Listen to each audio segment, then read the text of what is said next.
Cine Recap PH. Ang pelikulang ibabahagi ko ngayon ay patungkol sa Kryptonian na ipinadala ng magulang sa Earth upang makaligtas sa pagkaubos ng kanilang lahi. Siya rin ang pinsan ni Clark Kent o mas kilala sa tawag na Superman. Ang pelikulang ito ay ang American superhero film na ipinalabas 2026 na pinamagatang Supergirl. Bago tayo magpatuloy, paki-like ang video at mag-subscribe na din sa channel na ito. Maraming salamat! Sa panahon ng pagkawasak ng planetang Krypton, ang scientist na si Zor-El at ang kanyang asawa kabilang ang libo-libong mga Kryptonian nagtago sa Argo City para sa kanilang kaligtasan, kung saan magmula roon nag-activate ang force field na maghihiwalay sa syudad mula sa planeta upang maiwasang mawasak kasama sa pagsabog ng core. 8 taon nang lumipas nagkaanak si Allura at Zor-El ng babae na nagngangalang Kara na nagdagdag kulay sa kanilang buhay. Ngunit ang inaakala ng lahat na ligtas na sila mula sa pagkawasak ng planeta ay mayroong kapalit, dahil ang pagkakahiwalay ng Argo City ay naglantad ng mineral na tinatawag na kryptonite kung saan unti-unting pinapatay ang mga mamamayan ng radiation. Hindi makakapayag ang doktor na malason ng radiation ang kanyang anak, naghanap ito ng paraan sa pamamagitan ng pagkopya ng escape pod na ginamit noon ng kanyang kapatid upang sundan ng anak ang pinsan na si Kal-El sa Earth. Lumipas pa ang ilang buwan, binawian na ng buhay si Allura kasama ng iba pa. Sa araw ng libing ng ina nakatagpo si Kara ng aso sa tabing daan na ginawa niyang alaga at matapos ang escape pod na binuo ng ama isinama niya ito.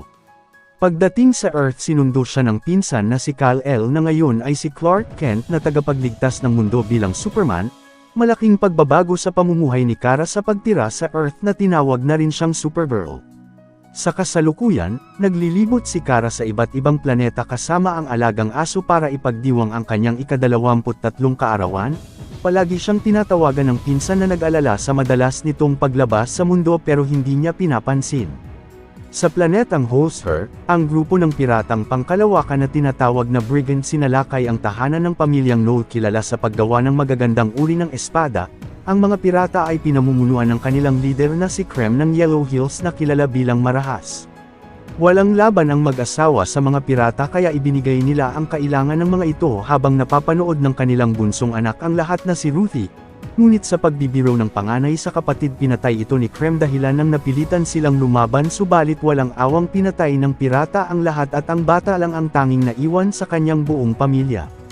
Kalaunan sa ibang planeta kung saan hindi gumagana ang kapangyarihan ni Kara para tamaan ng alak, dumating si Ruthie sa parehong bar at kinuha ang atensyon ng lahat para sa kanyang pakay na maipaghiganti ang pamilya, sa kung sino man ang tutulong sa kanyang mahanap si Krem gagantimpalaan ng espadang gawa ng kanyang ama. Ngunit walang gustong tumugon dahil lahat natatakot sa mga brigands. Kinuha naman ng isang alien ang espada ng bata kaya agaran itong sinundan ni Kara na nahihilo pa sa pagkakalasing para bawiin ang kinuha ng alien. Nang ayaw itong ibalik sa pilitan niya na lang binawi ang espada, subalit nahirapan si Kara lalo na't hindi gumagana ang kanyang kakayahan sa planeta. Gustong lumabas ni Ruthie pero pinigilan ito, kinagat ng aso ang nagbabantay para makalabas at inatake ang alien na ginamit din ni Kara ang pagkakataon para mapabagsak ang alien at ibinalik ang espada sa bata. Kinabukasan ng magising si Kara tinawagan ulit ito ng pinsan para kumustahin. Wala pa rin siyang balak umuwi para ipagpatuloy ang pagdidiwang. Dumating si Ruthie para hingin ang kanyang tulong na makapaghiganti pero tumanggi ito. Nakiusap ang bata nang makita niya ang husay nito kagabi pero talagang ayaw ni Kara dahil ayaw niyang magiging mamamatay tao si Ruthie. Subalit habang abala ang dalawa sa pag-uusap sinalisihan sila ni Krem upang nakawin ang sasakyan ni Kara. Nang mapansin nila ito sinubukang pigilan ng aso ang mga pirata ngunit binaril ni Krem ang alaga ni Kara at tinangay ang kanyang sasakyan, pero mas inaalala nito ang alaga na napag-alamang may lason ang tumama. May 3 araw lang itatagal ang buhay ng alaga pag hindi agad nakakuha ng antidote sa mga brigands bago pa sila makaalis sa planeta. Gayunpaman, hindi makakapayag si Kara na may mangyari sa kanyang alaga kaya agaran itong umalis para hanapin si Krem. Gusto mang sumama ni Ruthie para sa kanyang planong paghihiganti pero hindi pumayag si Kara. 3 araw lang ang mayroon siya na mailigtas ang alaga kaya nagmamadali na ito. Sumakay siya sa pampasaherong spaceship para simulan ang paghahanap kung saan naroon rin pala si Ruthie. Napilitan na siyang tulungan ang bata sa nanggugulo sa kanya na nagdesisyong hanapin na lang si Krem nang siya lang, na ayaw pa ring makinig sa mga payo niya at patuloy na nagmamatigas na mahanap ang pumatay sa pamilya. Subalit biglang napahinto ang kanilang sinasakyan ng atakehin ng Escalarian Raiders, isa pang grupo ng mga pirata sa kalawakan na kumukuha ng mga mahalagang gamit ng kanilang mga biktima. Napilitang ibigay ni Kara ang relo na regalo ng kanyang ama habang kinuha din ang espada ni Ruthie pero mayroon itong pinaplano. Pagtalikod ng mga pirata may kinuha si Kara sa kanila na isang gamit pang teknolohiya. Ito ang ginamit niya upang labanan sila sa paglilipat-lipat ng lugar ngunit nahuli ito ng leader ng grupo at naikulong. Hiniling niya sa driver na lumapit sa Yellow Sun kung saan babalik ang kanyang kakayahan, ngunit walang magagawa ang nagmamaneho dahil kontrolado ng pirata ang spaceship. Balak na lang lumabas ni Kara gamit ang spacesuit, subalit bago pa makapagsuot ng helmet itinapon siya ng pirata sa kalawakan na nagpalutang-lutang sa kawalan habang unti-unting nababalutan ng yelo. Pero sa hindi inaasahan tinamaan si Kara ng liwanag ng Yellow Sun na nagbalik ng kanyang lakas at iniligtas ang spaceship mula sa mga pirata. Tinamaan siya ng pag-atake ng Escalarian na nagtapon sa kanya sa malayo at nagpilit lumipad sa direksyon ng araw para lumabas ang kanyang totoong lakas. Tinapatan niya ang armas ng pirata at winasak ang kanilang sasakyan maging si Ruthie hindi makapaniwala sa ipinakitang kakayahan ng kaibigan. Dahil dito hiniling ulit ng bata na tulungan siyang makapaghiganti sa pamilya gamit ang kanyang abilidad. Patuloy pa ring tumatanggi si Kara dahil ang gusto niya lang sa ngayon makuha ang antidote na kailangan. Ngunit hindi nila alam kung saan matatagpuan ang mga brigands, walang ibang makakapagturo kaya pinaamin nila ang mga nahuling Escalarian sa pagbabante sa kanilang mga buhay. Napilitang magsalita ang pirata na naroon ito sa planetang Belkis, isang planetang malapit ng mamatay para manguha ng mga tao partikular ang mga kabataang babae. Bago umalis, nagpunta ang dalawa sa isang tindahan upang bumili ng magagamit na suit para sa bata sa kanilang paglalakbay. Hindi nagtagal dumating na sila sa planeta at sinimulan ang paghahanap sa isang bar ngunit mainit sa kanila ang lahat. Isang alien ang lumapit sa kanila na gustong makuha si Ruthie. Nakipagsundo si Kara ng punong braso kapalit pag siya ang nanalo sasabihin nito ang kinaroroonan ng mga brigands. Biglang may pumalit na mas malaki na gusto siyang makalaban, binalian siya ni Kara kung saan sumugod ang lahat kaya pinatabi niya muna si Ruthie at sinimulang turuan ng leksyon ang mga ito nang walang kahirap-hirap na pinabagsak ang lahat. Ang may-ari ng bar marunong ng kanilang lengguwahe, nang alamin ni Kara sa kanila ang kinaroroonan ng brigands tumayo ang isang lalaki na nagngangalang Lobo na kinakatakutan bilang bounty hunter at kilalang pinatay ang lahat sa pinanggalingang planeta. Hinahanap rin ng mercenaryo ang brigands na nagngangalang Drum Baxton kanang kamay ni Krem. Nang malaman ni Ruthie na pareho sila ng pakay lumapit ito para hingin ng tulong sa kabila ng pagpipigil ni Kara. Muntikan na ang bata pero napigilan ni Kara ang panganib sa maayos na pag-uusap. Umalis na rin si Lobo nang walang makuhang impormasyon pero ang may-ari ng bar may kaibigan na nakakaalam sa mga brigands. Isinama sila ng mag-asawa sa kanilang tirahan at pinaghintay muna sa isang kwarto sa pagdating ng kaibigan. Nagpahinga na muna ang dalawang ngunit napansin ni Kara na paubos na ang oras para iligtas ang alaga. Bumaba ito upang hanapin ang kausap nila para sa kanilang pakay, na nakita niya ang larawan ng anak ng mag-asawa at binigyan ng maiinom. Subalit may plano pala ang mga ito na ibigay ang dalawa sa brigands kapalit ng kalayaan ng kanilang anak na bihag ng pirata. Nilagyan pala ng lason ang inumin ni Kara pero naghanap siya ng paraan na matanggal sa tulong ng lalaki sa pamamagitan ng gatas. Doon na dumating ang mga brigands para sa kasunduan ng mag-asawa at pirata. Nagtago si Kara sa loob ng banyo na sinusubukang tanggalin ang lason pero pinasok siya ni Krem na nakita ang hinahanap na antidote, ngunit napatalsik siya sa labas at nabitawan ang gamot pero natanggal din ang lason sa kanyang katawan. Bumalik na ang kanyang lakas at nakaharap ang mga brigands subalit nabawi ulit ni Krem ang antidote. Mas pinili niyang iligtas si Ruthie sa itaas na humihingi ng tulong. Ngunit masyado silang marami at nasa panganib ang bata kaya itinakas na muna niya si Ruthie sa ligtas na lugar.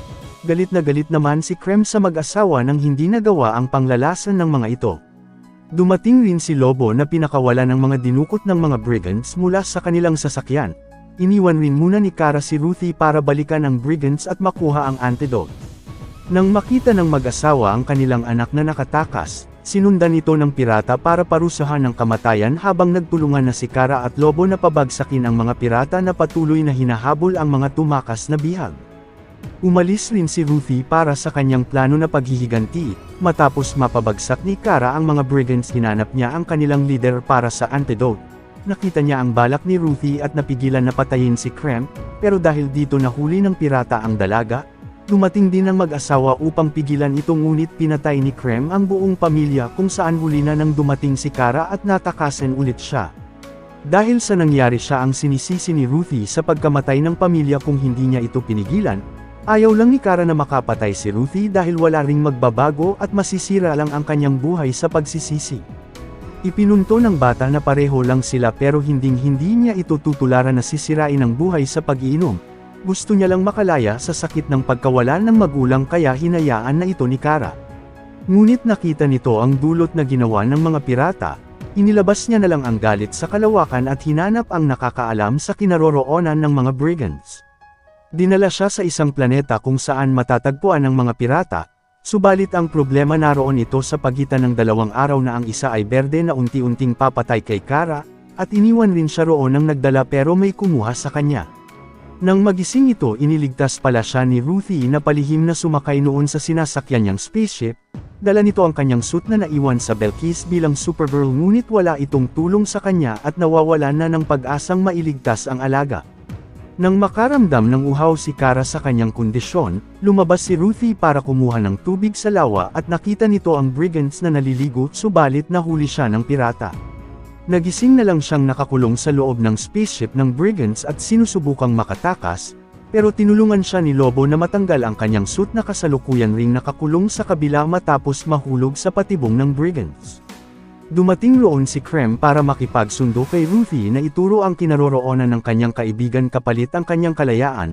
Alam ng pirata na kahinaan ng Kryptonian ang berdeng araw at malapit na itong mamamatay pero ayaw pa ring magsalita ng bata.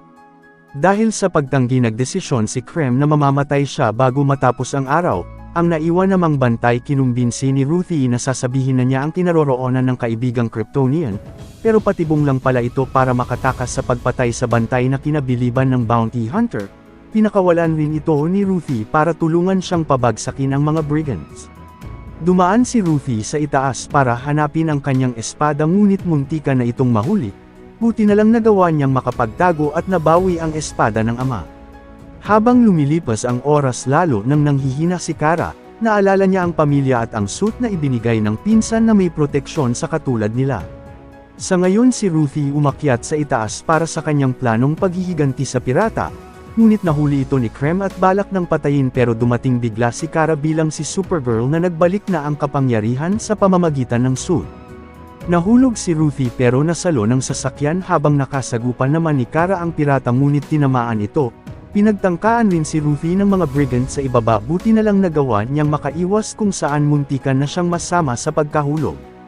Habang patuloy na nakakasagupan ni Kara ang puwersa ng mga pirata hindi niya napansin si Krem na may inilagay na lason na gawa mismo sa kryptonite na pumatay sa kanilang lahi. Mabilis itong nanghina sa lason at hindi na makalaban pa pero dumating si Lobo at nailigtas si Kara sa pagpatay sa kanyang target. Natanggal ni Kara ang ibang lason sa katawan pero nanghihina pa rin ito habang balak namang tapusin ni Lobo si Krem para ibigay ang hustisya sa bata, ngunit pinigilan siya ni Kara kaya inihulog niya na lang ang pirata na nagawa ring makaligtas. Kinuha ng bounty hunter ang kanyang sasakyang motor, hindi para umalis kundi pasabugan ang sasakyan ng mga brigands na tinamaan si Kara sa pagsabog at nahulog sa isang sasakyan na maraming kalaban, pumasok ito sa loob subalit marami ring pirata na pinagtulungan siya. Nahulog ang sasakyan sa tubig habang si Ruthie at Krem nakabitin sa iisang tali. Nauna nang tumalon ang bata para makatakas bago pa bumagsak ang spaceship, na nagawang makaligtas ngunit babagsak sa kanila ang wasak na sasakyan. Nakalabas naman si Kara na tuluyan nang bumalik ang lakas sa pagkatanggal ng lason, muntikan na si Ruthie pero nailigtas siya ng kaibigan at dinala sa ligtas na lugar para tulungan ang mga naiipit sa sasakyan. Subalit nang maiwan si Ruthie dumating ang napakaraming pirata at pinalibutan ang bata, dumating rin si Krem na hinahamon ang bata upang madungisan ang mga kamay nito na mabahiran ng kasamaan. Pero naglabas ng kapangyarihan si Kara para makagawa ng daanan ng lahat at iniligtas si Ruthie mula kay Krem sa pagtapon sa kanya sa malayo, pinatumba rin ito ang lahat ng brigands na nakapalibot sa bata upang iligtas ito. Matapos ang lahat pinuntahan ni Ruthie si Krem upang ituloy ang kanyang paghihiganti. Pero pinigilan pa rin ito ni Kara para iligtas siya ng hindi kainin ng kasamaan sa pagpapaalala sa kanyang mga minamahal. Doon napagtanto ni Ruthie na hindi siya mamamatay tao sa pagkukumbinsi ni Kara at pinaalis na sa lugar bago pa magbago ang isip. Dumating rin si Lobo na pinapanood sila sa malayo. Nang maiwan na si Kara, siya na mismo ang pumatay kay Cream para sa ginawa sa alaga at para na rin sa batang sinira niya ang buhay. Nakuha na ni Kara ang antidote na kailangan at sa wakas nagbalik na ang sigla ng alagang aso. Nang nasa maayos na ang lahat, babalik na si Ruthie sa kanilang planeta para gumawa na lang ng espada kagaya ng ama. Hindi naman siya kayang tiisin ni Kara kaya sinama niya ito para ipagdiwang sa huling pagkakataon ang kanyang kaarawan. Sa huli, bumalik na si Kara sa Earth kasama ni Superman na gusto nang manatili roon ng pangmatagal, at itinuturing na ang mundo na kanyang bagong tahanan. Dito na nagtatapos ang ating kwento, sana nagustuhan nyo. I-like ang video at mag-subscribe na din sa channel na ito. Maraming salamat sa panunood, hanggang sa muli. Paalam!